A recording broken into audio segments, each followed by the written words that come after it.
Lorsque nous mettons les enfants au monde, nous les voulons à ce qu'ils grandissent et qu'ils grandissent davantage. Nous voulons à ce que nos enfants deviennent des adultes tout faits. Nous voulons à ce que nos enfants puissent avoir de grandes responsabilités dans la vie. Nous voulons à ce que nos enfants puissent se marier. Nous voulons à ce que nos enfants puissent être des personnes extraordinaires. C'est aussi le cœur de Dieu. Lorsque nous venons dans l'église, Dieu ne veut pas qu'on soit toujours des petits. J'entre dans une église, je connais un seul verset, mais après un certain temps, Dieu aimerait à ce que je connaisse beaucoup de versets. Lorsque j'entre dans une église, je viens avec tout ce que j'ai comme fardeau. Je viens avec tout ce que j'ai comme faiblesse. Je viens avec tout ce que j'ai comme péché. Mais après un certain temps, Dieu voudrait me voir être un homme, être une femme transformée. Laissez-moi vous dire ceci. Dieu n'a pas besoin à ce qu'on vienne tous les jours à l'église. Dieu n'a pas besoin à ce qu'on se présente tout le temps à l'église, mais qu'on ne change pas. Dieu voudrait à ce que nos vies soient transformées. C'est ça la pensée première de notre Dieu. Et ce matin, je voudrais insister sur la croissance spirituelle. Et je vais partager avec vous des petites choses pour vous permettre de vérifier là où vous êtes par rapport à la croissance spirituelle. Je vais parler des 5 éléments. C'est facile à retenir puisque nous avons 5 bois. Je vais parler des 5 éléments ou 5 ingrédients qui permettent à ce que la croissance spirituelle soit effective dans la vie d'un chacun de nous. Je parlerai également des 5 indicateurs pour vérifier si on est encore enfant. Vous savez, lorsqu'on est enfant, on n'a pas encore atteint ce qu'on appelle soit l'âge de la raison. Vous verrez un petit enfant, il peut marcher tout nu ici. Il n'aura pas honte. C'est son âge. Il est enfant. Il peut se promener ici, courir nu, même si on crie derrière lui. L'enfant, ça ne lui fait rien. Il est encore enfant. Je vais partager avec vous les 5 indicateurs qui vont permettre à chacun de nous de vérifier s'il est encore enfant. Et vous verrez ces indicateurs-là, c'est facile. Et enfin, je parlerai aussi des 5 facteurs qui vont permettre à ce que nous soyons dans l'élan de la croissance. Vous savez, quand on est sur une autoroute et qu'on fait ce qu'on appelle la vitesse de croisière, vous verrez que certains véhicules, ils ont seulement 4 vitesses.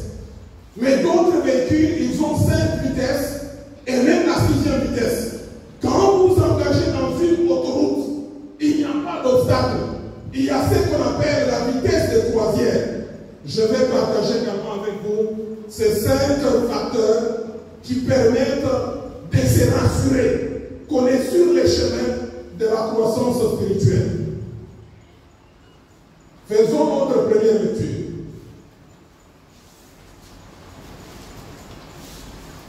Nous sommes dans l'évangile de Paul aux Éphésiens.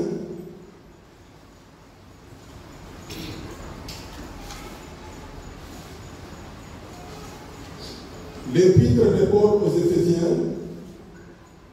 Nous prenons le chapitre 4.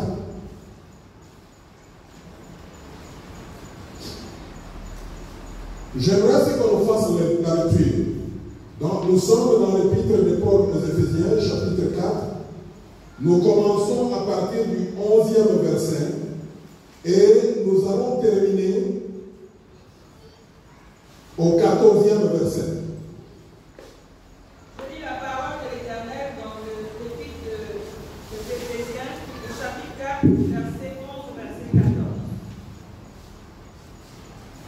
Et il a donné les uns comme apôtres, les autres comme prophètes, les autres comme évangélistes, les autres comme pasteurs et docteurs, pour le perfectionnement des saints en vue de l'œuvre du ministère et de l'édification du corps de Christ, jusqu'à ce que nous soyons tous parvenus à l'unité de la foi et de la connaissance du Fils de Dieu, à l'état d'homme fait, à la mesure de la stature parfaite de Christ, afin que nous ne soyons plus des enfants, flottant et emportés à tout vent de doctrine, par la tromperie des hommes, par leur ruse dans les moyens de séduction. Amen. L'apôtre Paul écrit aux Éphésiens. Laissez-moi vous dire que la lettre de Paul aux Éphésiens, c'est une lettre circulaire. Les autres lettres, quand Paul écrit aux Corinthiens, il s'adresse personnellement aux Corinthiens. Mais cette épître de Paul aux Éphésiens, la pensée première de Paul, la lettre ne veut pas seulement se limiter à Éphèse, mais c'était une lettre circulaire. Elle devrait passer d'église à église. Et dans cette épître de Paul aux Éphésiens, et plus précisément dans le chapitre 4, Paul est en train de parler de l'unité de la foi. Comme vous savez, l'église chrétienne est multiculturelle. L'église chrétienne est internationale. L'église chrétienne rassemble des gens de différentes sources. À titre d'exemple, ici où nous sommes, nous avons les Ivoiriens, les Togolais, les Guinéens, les Sénégalais, les Camerounais, nous avons les Congolais et nous avons d'autres nationalités. Si je n'ai pas cité, cela ne veut pas dire que je ne prends pas ta nationalité avec importance. Donc j'aimerais dire, etc. Nous sommes une église internationale. Et chaque nation a sa culture. Même notre façon de manger diffère. Un Congolais mange ce qu'on appelle le chikwang ou les foufous avec le fait de manioc. Quand vous prenez un Ivoirien, il a son plat préféré, les hachés. Quand vous prenez le Camerounais, il ne peut pas se passer de ce qu'on appelle le ndolé. Et quand vous prenez le Togolais, il y a ce qu'on appelle le to. En fait, c'est ça. Nous sommes multiculturels. Mais Paul écrit avec un souci. Pour dire que l'Église, nous devons arriver à l'unité de la foi. Et c'est pour cela que Dieu a prévu quelque chose. Le passage qu'on venait de lire, la portion des Écritures, dans le verset 11, l'apôtre Paul parle de 5 ministères. On les appelle en d'autres termes le 5 mois de l'Église. C'est-à-dire quoi? Il y a l'apôtre. Le rôle de l'apôtre, c'est l'implantation des églises. Il va dans un endroit, là où il n'y a pas une église, il implante l'église. C'est ça le rôle de l'apôtre. Deuxièmement, il parle du prophète. Le prophète, comprenez-moi très bien, la tendance de nous les Africains, c'est de limiter la prophétie à la prédilection. La prédilection veut dire quoi? Prédire ce qui arriverait. Cela n'est pas faux. Cela s'est produit dans la vie du prophète.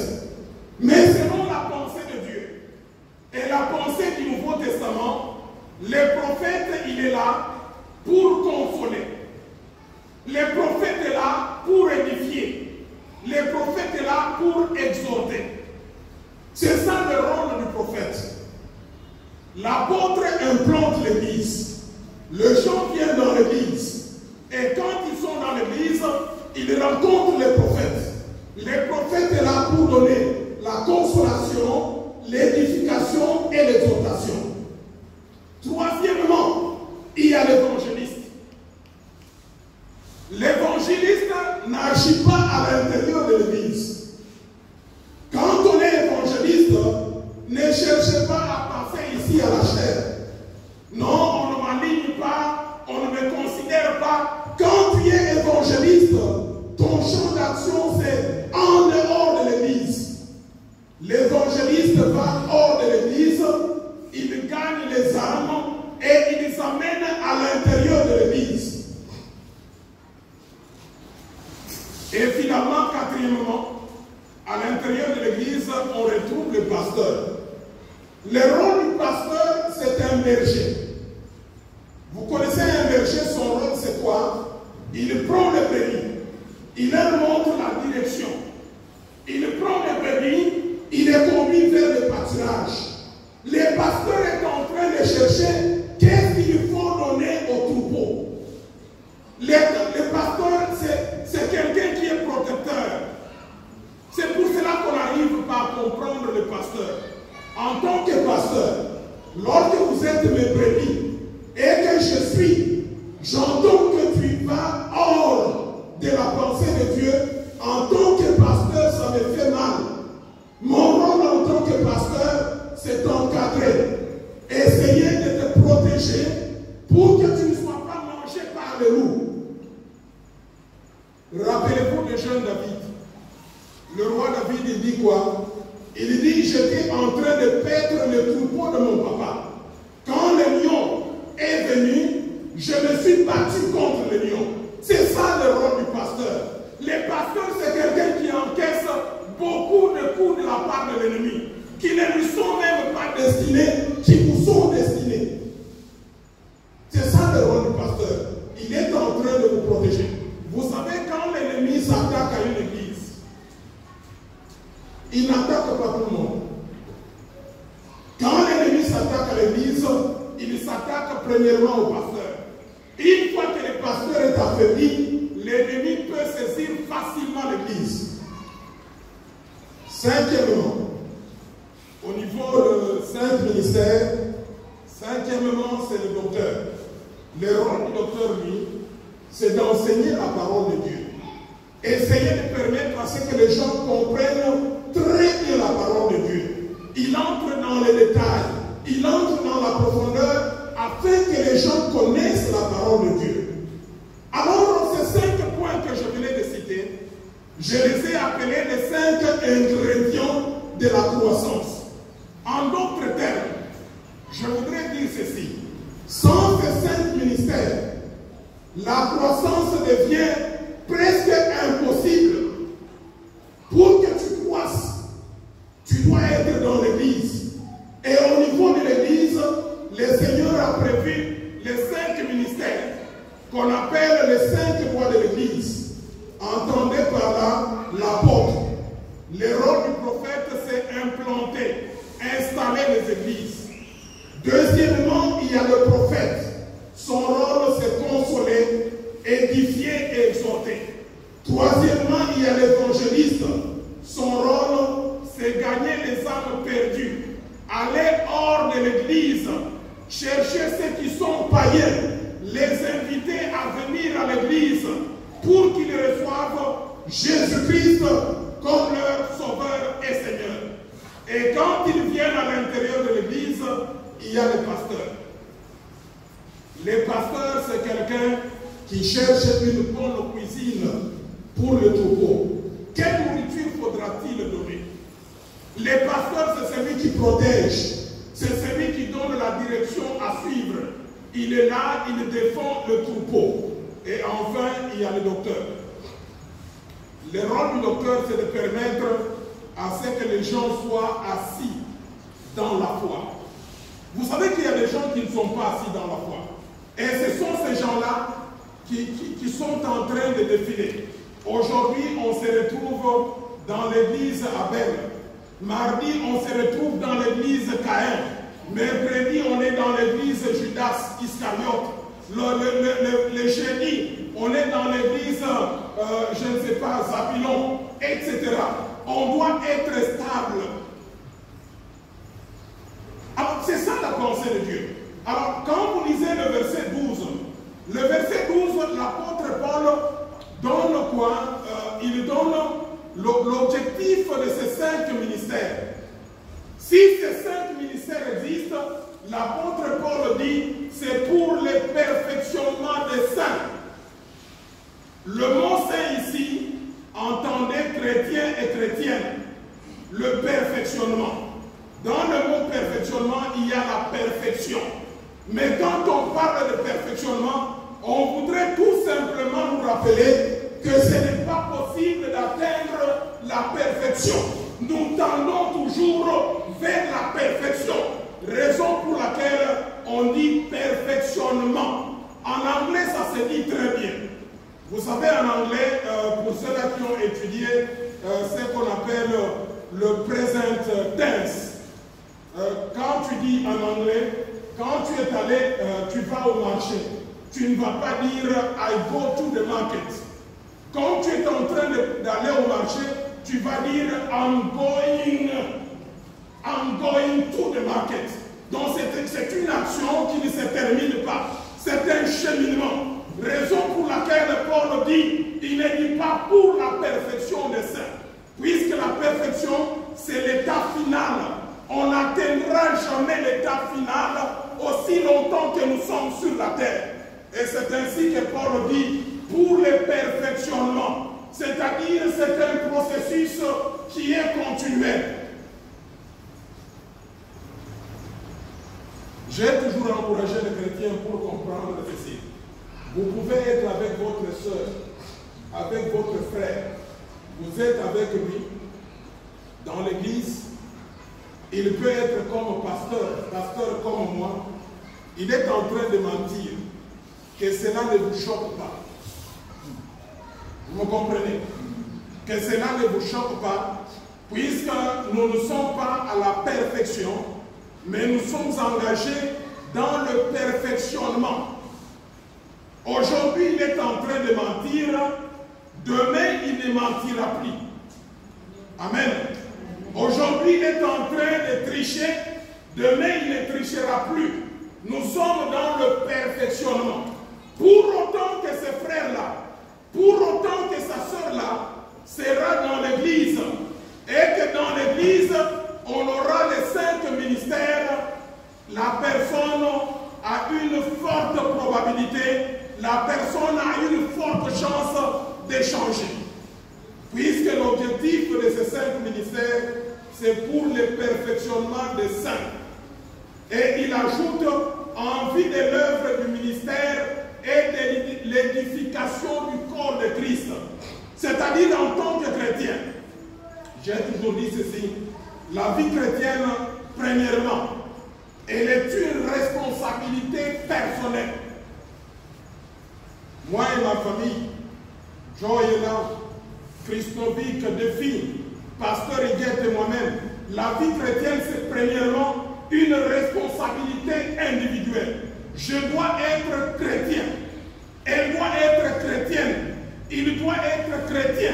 C'est une responsabilité individuelle premièrement. Et ensuite, la vie chrétienne est une responsabilité collective.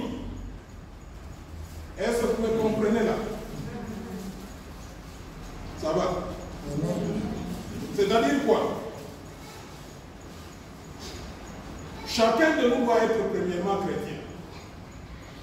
Alors, c'est ce qu'on appelle responsabilité individuelle. Deuxièmement, la vie chrétienne, ensuite, elle est une responsabilité collective. C'est ce que Paul est en train de dire. Il dit, pour le perfectionnement des saints, en vue de l'œuvre du ministère et de l'édification du corps de Christ. C'est-à-dire la sœur Arlette, la sœur Florence, la sœur Gracia et moi, nous faisons partie du corps de Christ. Quand je suis malade en tant que corps, Arlette aussi va souffrir. Alors c'est là où il faut comprendre. comprendre. C'est-à-dire, quand vous entrez dans Fama, sachez premièrement que c'est une responsabilité individuelle, vous en tant que chrétien. Mais ensuite, c'est une responsabilité collective. C'est-à-dire quoi? Quand je me promène au niveau de la ville de Nouakchott et que je fais une mauvaise chose, c'est-à-dire, premièrement, je suis le premier responsable. Deuxièmement, je vais impacter aussi votre vie en tant qu'Église. Les gens diront que ces gens qui entrent là-bas ne sont pas sérieux. Vous êtes avec moi? Abraham, ça va? Puisque tu nous représentes, là où tu es, au marché, là où tu vends, tu es en train de représenter cette grande communauté, ce corps de Christ, foi en action, Maranatha. Là où tu voyages, tu es en train de représenter foi en action, Maranatha. Là où tu es couturier, là où tu es, je ne sais pas, taximène, là où tu es informaticien, là où tu es enseignant, sache que la vie chrétienne, c'est premièrement une responsabilité individuelle, toi seul, mais ensuite, c'est une responsabilité collective, puisque nous formons le corps de Christ.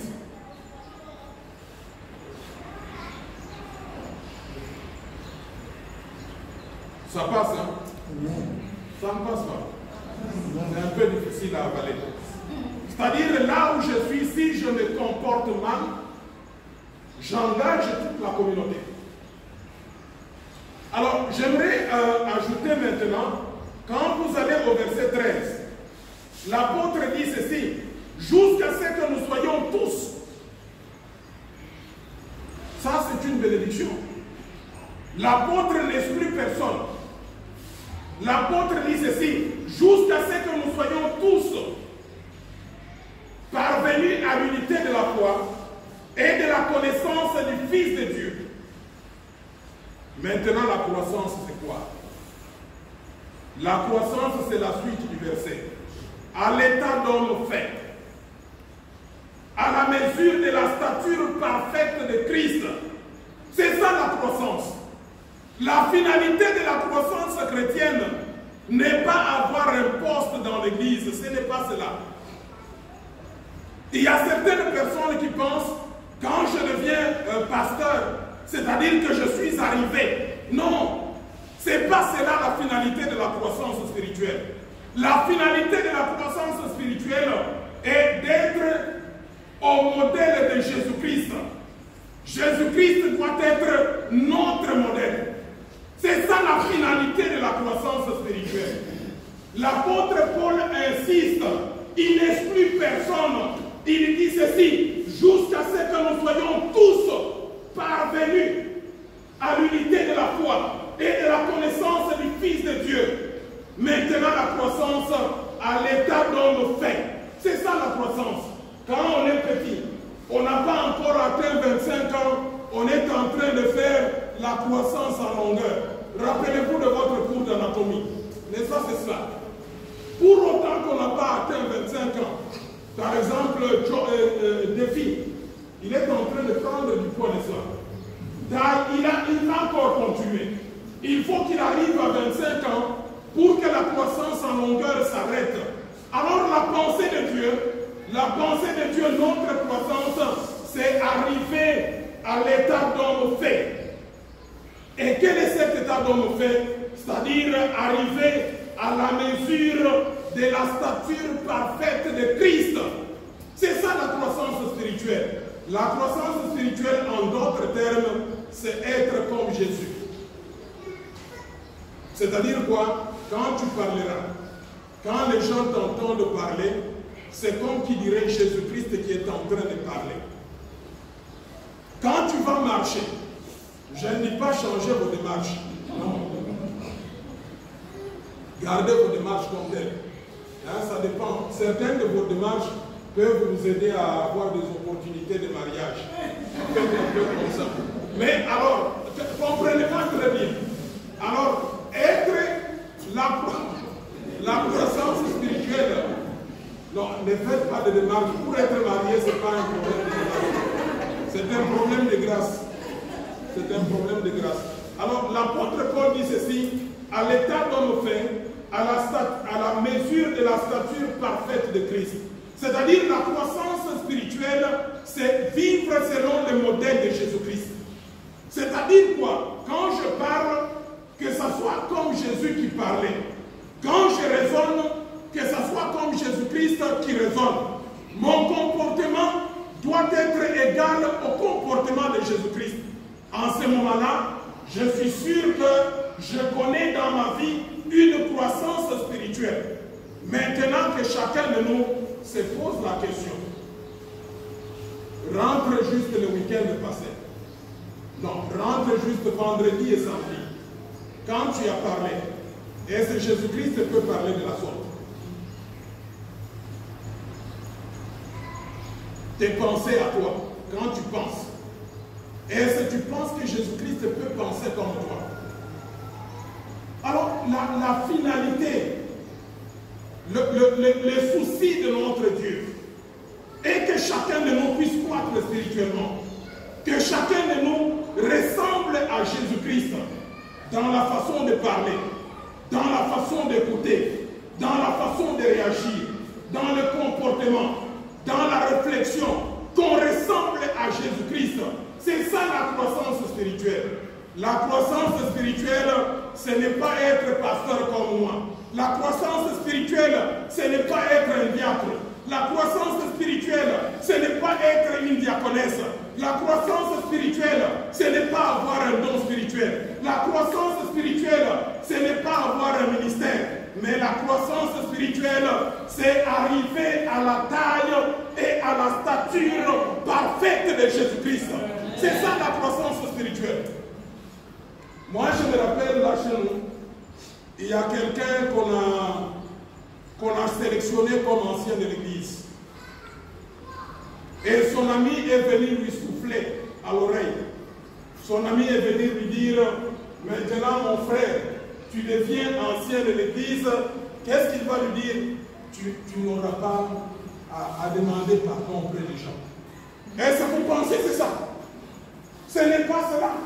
Il y a certaines personnes, juste quand on a un poste dans l'église, on pense qu'on est excellent. Non, c'est très faux. Même moi qui vous parle ici en tant que pasteur, je ne suis pas excellent par rapport à vous. C'est tout simplement une grâce que le Seigneur m'a accordée. J'ai beaucoup de faiblesses. Demandez à mon épouse, elle vous dira, j'en ai beaucoup. Mais ce qui est important pour moi, j'ai pris la décision de m'engager dans le chemin des perfectionnements. Je suis en train de laisser tomber petit à petit un péché, deux péchés, et je crois fermement qu'un jour j'arriverai à la taille et à la stature parfaite de Jésus-Christ. Alors, ce qui est très compliqué, c'est le verset 14. Le verset 14, c'est l'enfance.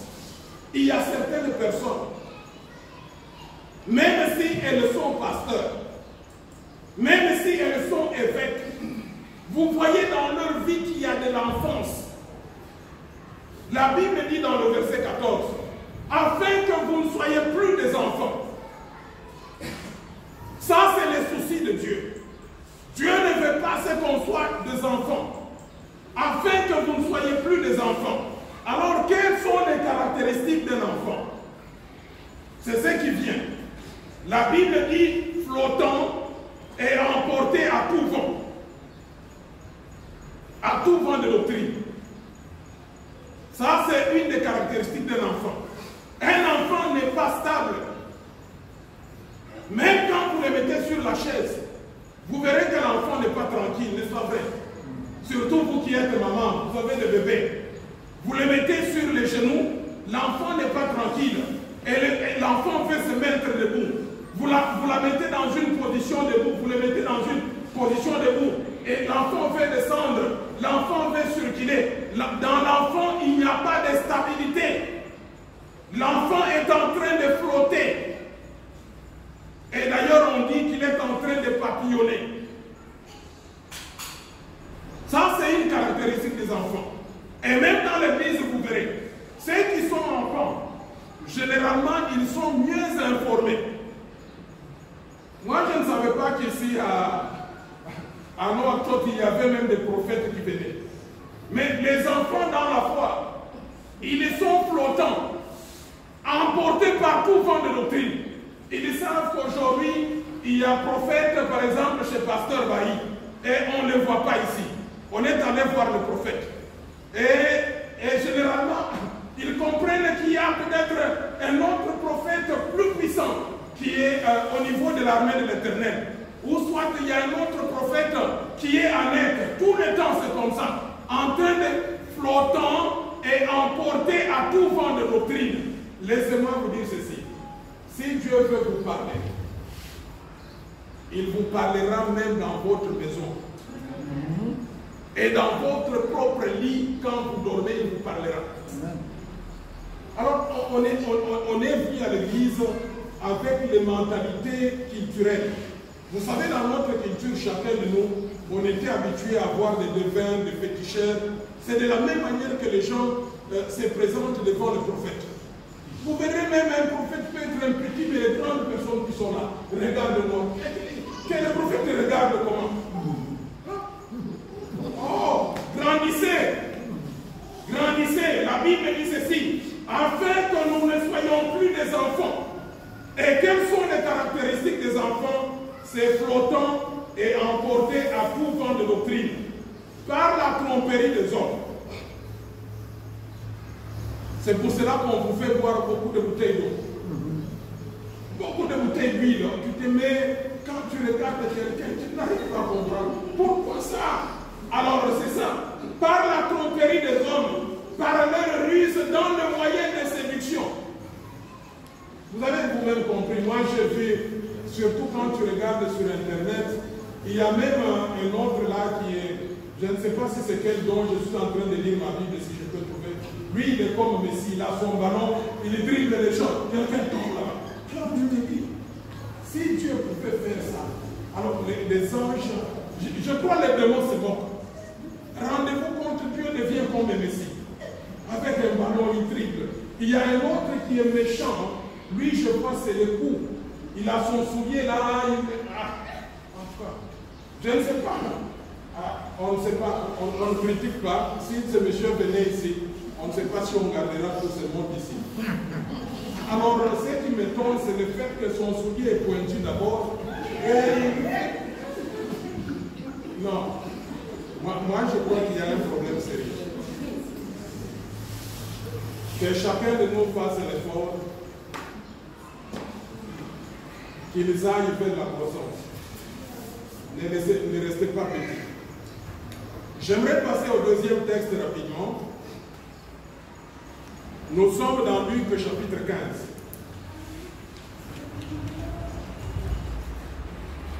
Luc chapitre 15. Nous allons lire quelques versets. J'aimerais qu'on parle du verset 11 et nous allons nous arrêter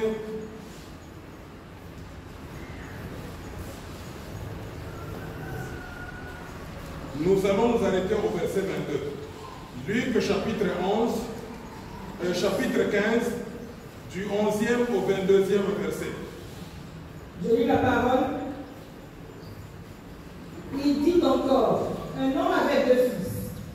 Le plus jeune dit à son père, mon père, donne-moi la part de bien qui doit me revenir. Et le père leur partagea son bien. Peu de jours après, le plus jeune fils, ayant tout ramassé, partit pour un pays éloigné, où il dissipa son bien en vivant dans la débauche. Lorsqu'il eut tout dépensé, une grande famille survint dans ce pays et il commença à se trouver dans le besoin. Il alla se mettre au service d'un des habitants du pays qui l'envoya dans ses champs garder les pourceaux.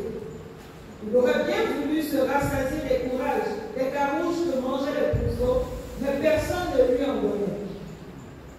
Étant rentré en lui-même, il se dit, combien de mercenaires chez mon père ont du pain en abondance et moi ici, je meurs de faim. Je me lèverai, j'irai vers mon père et je lui dirai, mon père, j'ai péché contre le ciel et contre toi. Je ne suis plus digne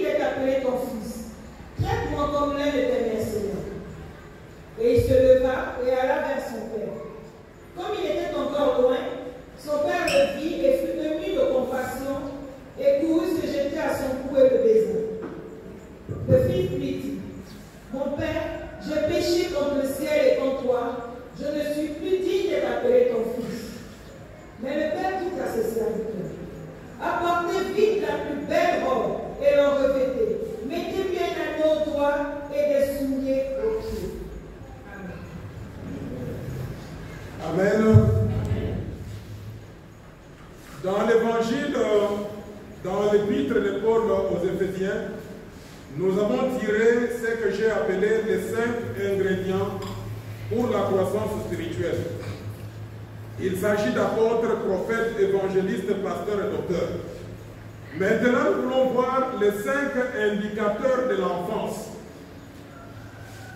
C'est-à-dire, quand vous voyez que ces éléments sont encore en vous, vous êtes encore enfant.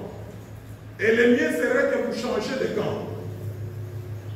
Nous sommes dans l'évangile de Jésus-Christ selon Luc, le chapitre 15. Généralement, on l'appelle le chapitre de perdre et retrouver. Vous verrez que dans ce chapitre 15, il y a 3 paraboles. La première parabole, c'est la brebis égarée. C'est la première parabole qui est là. La deuxième parabole, c'est le drachme retrouvé. Et le troisième parabole, c'est le fils prodigue. Je suis en train d'explorer la parabole du fils prodigue.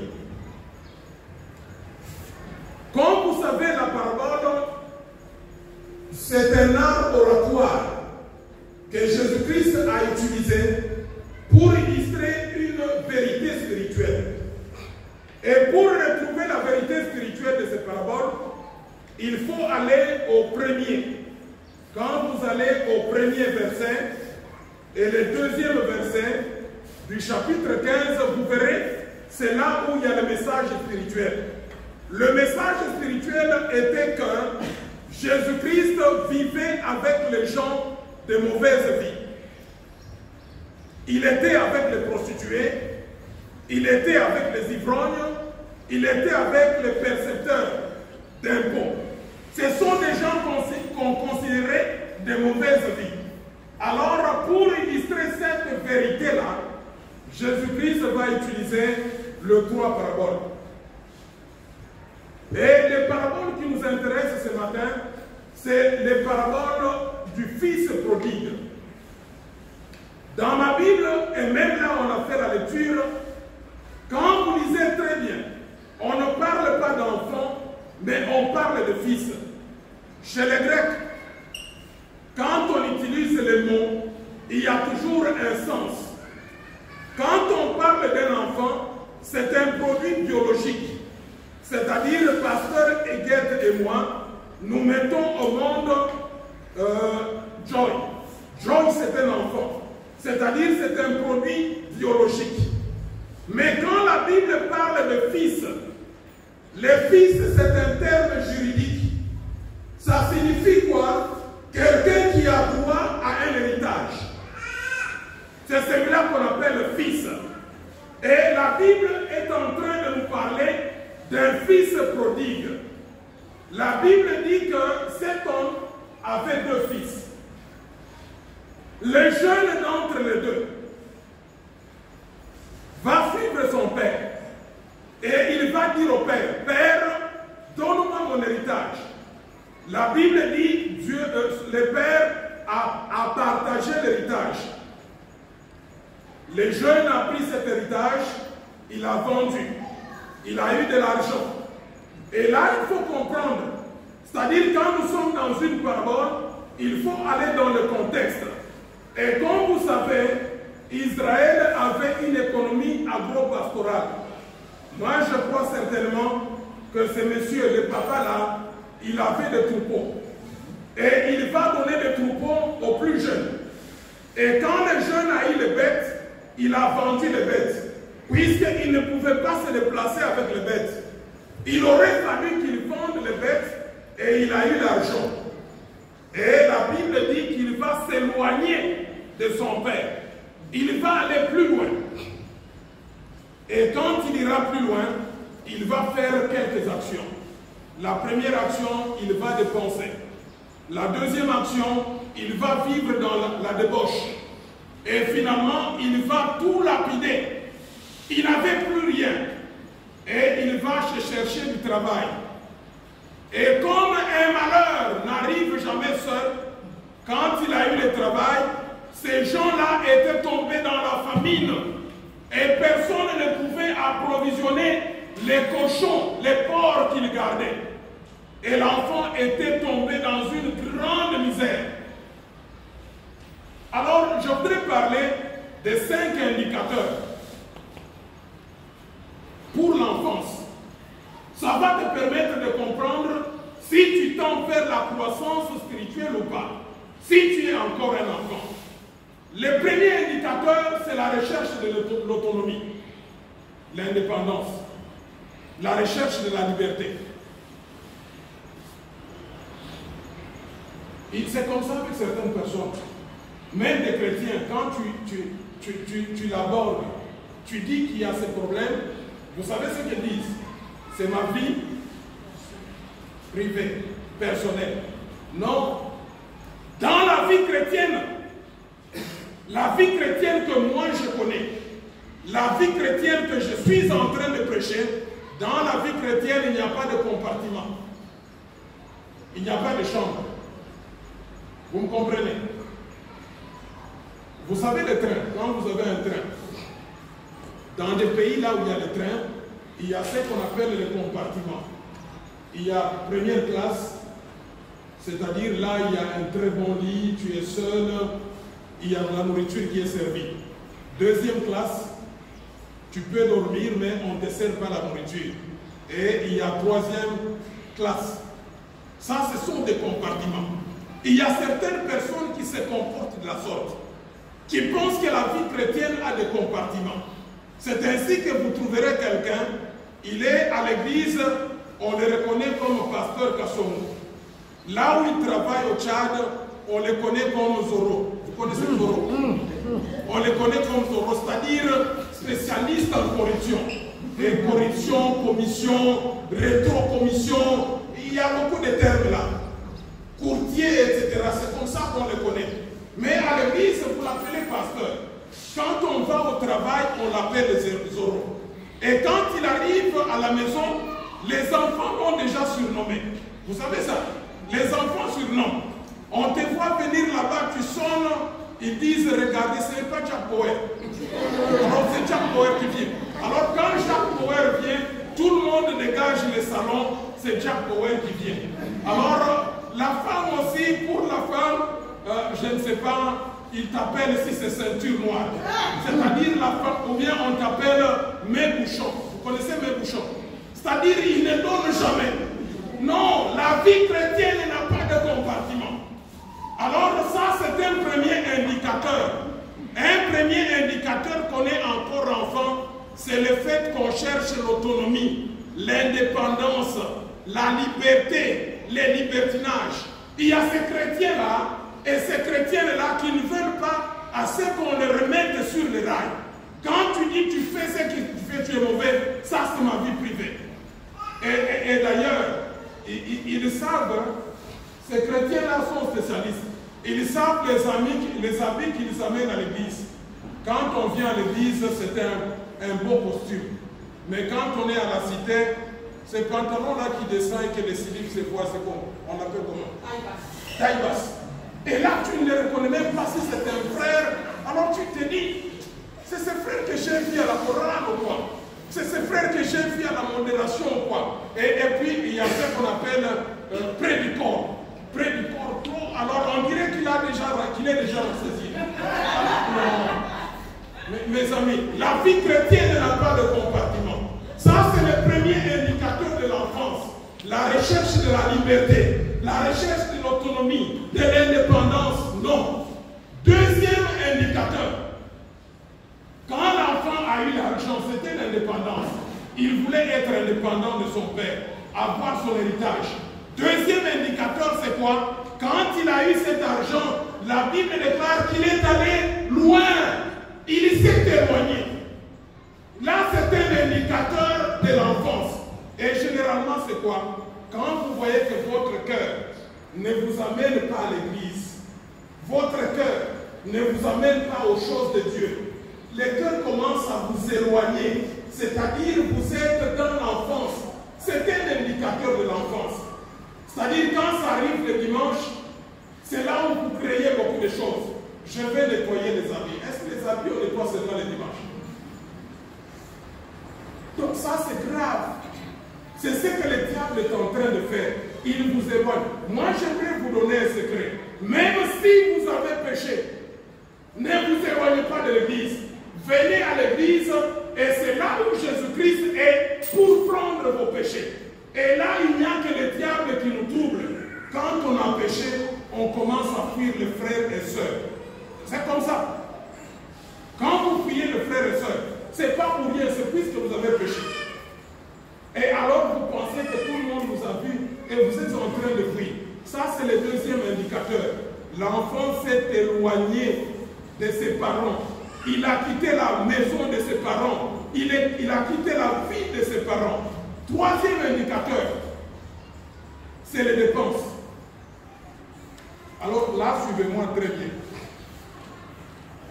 Je ne dis pas qu'il ne faut pas faire les dépenses. Je ne dis pas qu'il faut avoir l'austérité financière. Les dépenses ici, c'est quoi? C'est perdre sa valeur. Vous savez que chacun de nous a de la valeur. Moi, je me rappelle des livres de psaumes. David est en train de dire, je te loue mon Dieu, puisque tu as fait de moi une créature merveilleuse. Mais il y a certaines personnes parmi nous qui dépensent leur valeur, qui perdent leur valeur. J'aimerais par exemple donner l'exemple de ce qu'on appelle la prostitution. La prostitution, vous savez que c'est un commerce. Et qu'est-ce qu'on vend? On vend son corps. On dépense, on vend. C'est ça la prostitution. Quand vous suivez les cours de sociologie, vous verrez qu'il y a plusieurs types de prostitution. Il y a ce qu'on appelle prostitution de circonstances. C'est ce qui se passe en cas de guerre. Là où vous êtes forcé par un militaire, il vous viole, etc. Ça, c'est prostitution de circonstances. Mais il y a ce qu'on appelle prostitution de commerce. Commerce sexuel. Ça, c'est une dépense.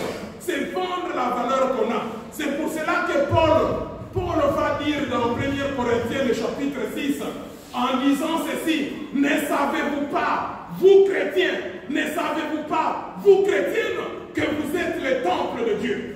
Dieu vous a racheté avec un grand prix, la mort de Jésus-Christ sur l'autel de la croix de Golgotha. Et on ne doit pas vendre nos corps. Alors quand vous sentez que vous êtes dans cet élément-là, la vie de dépense, perdre votre valeur que Dieu vous accorde, là c'est déjà un indicateur que vous n'êtes pas sur le chemin de la croissance. Quatrième indicateur, c'est dans la débauche. Cet enfant a vécu dans la débauche. Dans notre Bible, on parle de l'impudicité. Dans notre Bible, on parle d'un dérèglement. C'est-à-dire, un dérèglement, c'est un comportement anti-valeureux. C'est-à-dire, on est en train de vivre dans des antivaleurs. On vit dans la corruption, on vit dans la fraude, on vit dans les mensonges, on vit dans l'ivrognerie. Ça, ce sont des antivaleurs. C'est de la débauche. Et là, c'est un indicateur qu'on est encore enfant. On n'est pas dans la croissance. Laissez-moi vous dire que Dieu veut à ce que chacun de nous arrive à la croissance spirituelle. Le dernier indicateur, c'est la recherche de solutions personnelles. Et c'est comme ça que ça arrive. Quand on perd, on ne dépend pas de Dieu. Quand on s'éloigne de Dieu, quand on dépense, on perd la valeur intrinsèque que Dieu nous a donnée. Quand nous vivons dans la débauche, les antivaleurs, maintenant on commence à chercher ses propres solutions. Laissez-moi vous dire que nos propres solutions ne peuvent pas résoudre nos problèmes. Seul Jésus-Christ est la solution à nos problèmes. Et ça, ce sont les 5 indicateurs de l'enfance.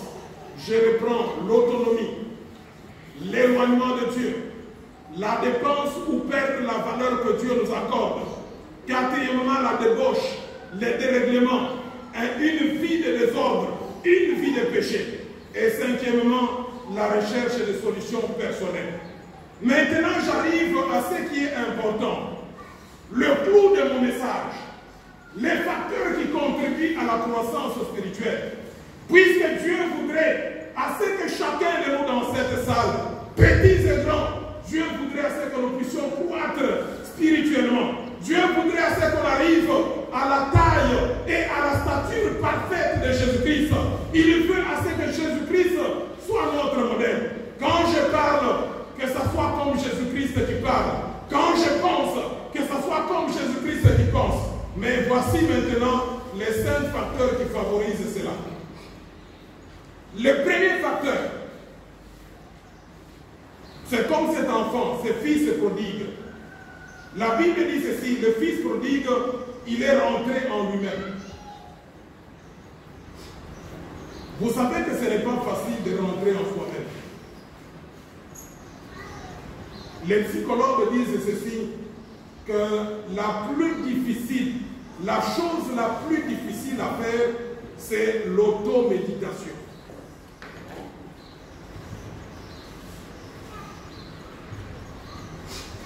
N'est-ce pas vrai? Pour ceux-là qui ont déjà fait les tests d'emploi, il y a une question qui intervient, qui vient chaque fois à l'interview. C'est la question de savoir, là où on te dit, monsieur, madame, pouvez-vous nous donner vos 3 qualités et vos 3 défauts? Or, cette question est très difficile, mes amis. Les psychologues disent que ce n'est pas facile de faire l'automéditation. C'est critiquer soi-même.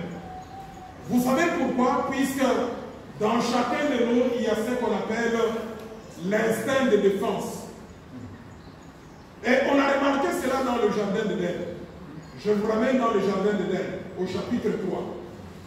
Dieu est en train de circuler. Il appelle Adam.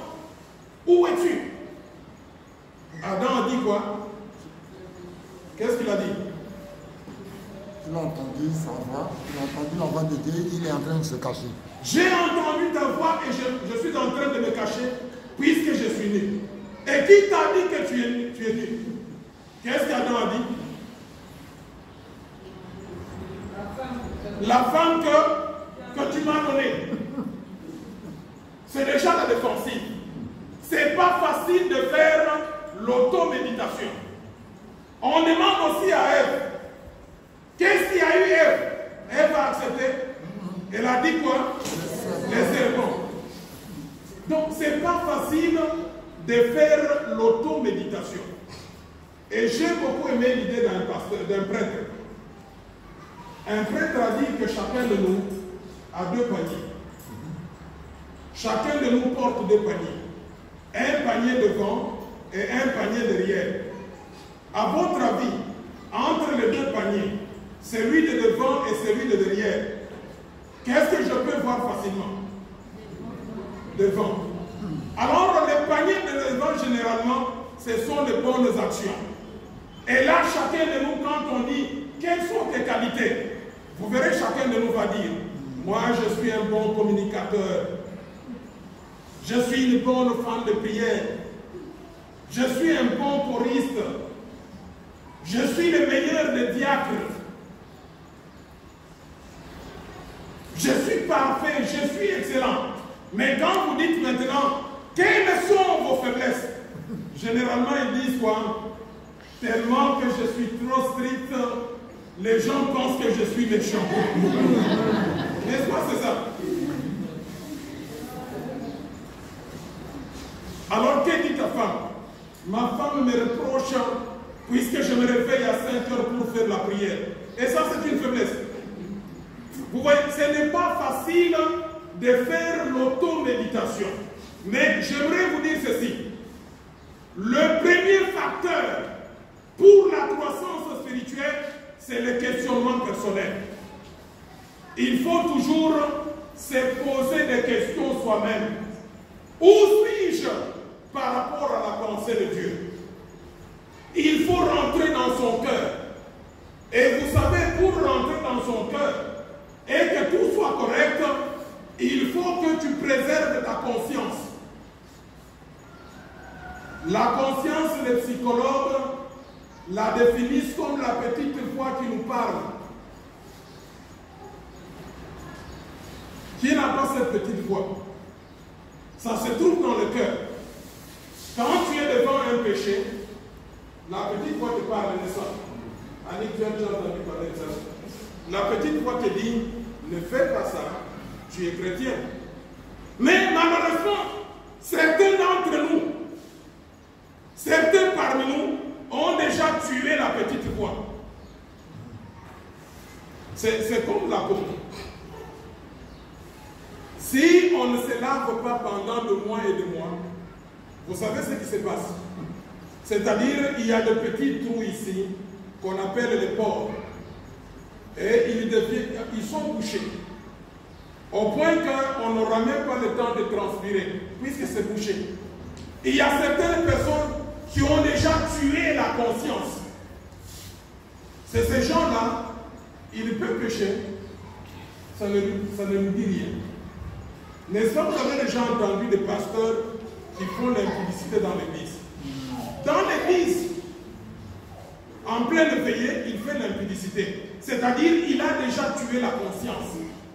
Mes frères et sœurs, les premiers facteurs pour la croissance spirituelle, c'est le questionnement. Il faut savoir se poser la question. Entrer en soi-même, en toi-même là, tu entres là-bas comme l'enfant prodigue. Le fils prodigue, il est rentré en lui-même. Qu'est-ce qu'il a dit? Mon père a des mercenaires, des gens qui travaillent auprès de lui. Ils ont de la nourriture et beaucoup de nourriture. Et il a dit quoi? Je vais rentrer vers mon père.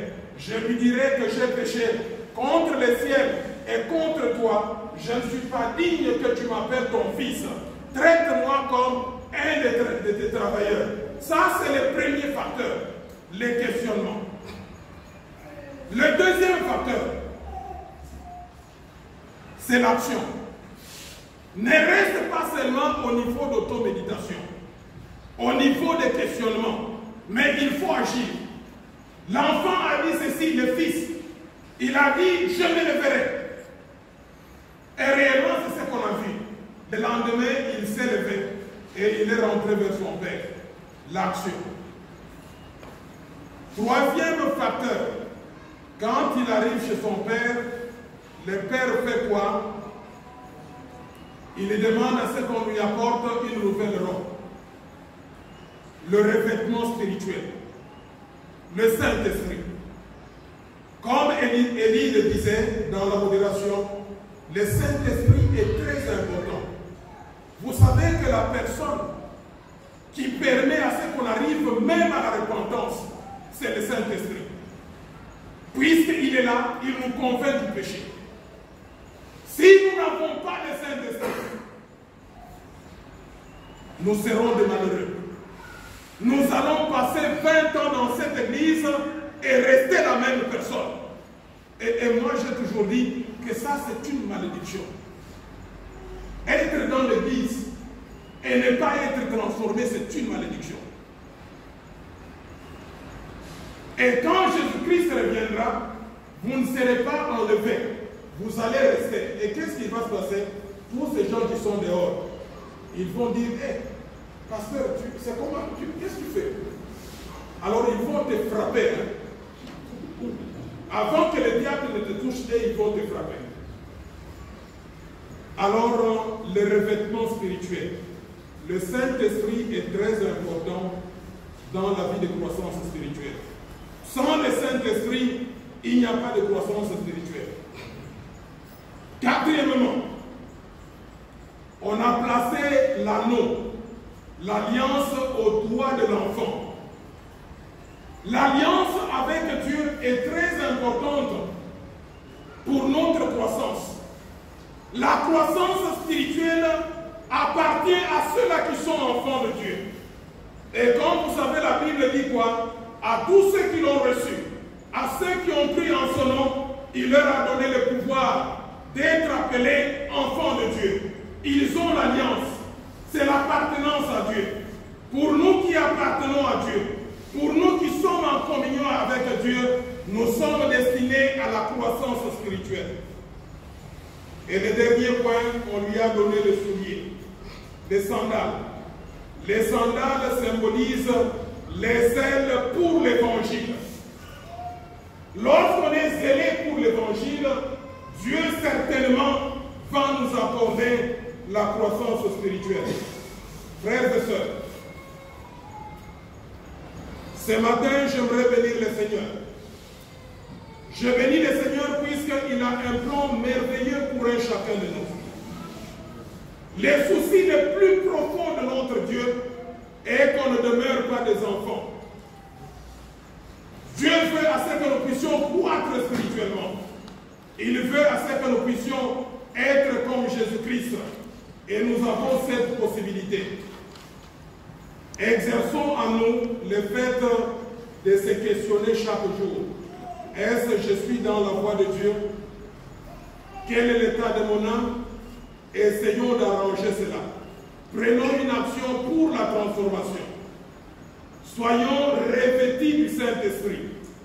Respectons les directives du Saint-Esprit dans nos cœurs. Et gardons l'alliance avec Dieu. Soyons connectés à Dieu et ayons les ailes pour l'évangile. Et de la sorte, le Seigneur nous accordera la croissance spirituelle. Que Dieu bénisse sa parole.